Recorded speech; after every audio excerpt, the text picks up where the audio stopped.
Welcome to IT Assembler, your destination for practical IT knowledge and hands-on tutorials. In this video, I will help you in purchasing new licenses from Microsoft products for your organization. In Microsoft 365 Admin Center, select Marketplace and click on All Products. You can either search or filter the product types on the same page.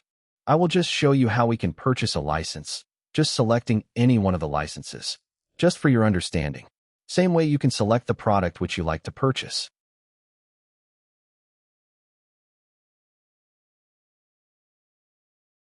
Selecting Microsoft 365 Standard License.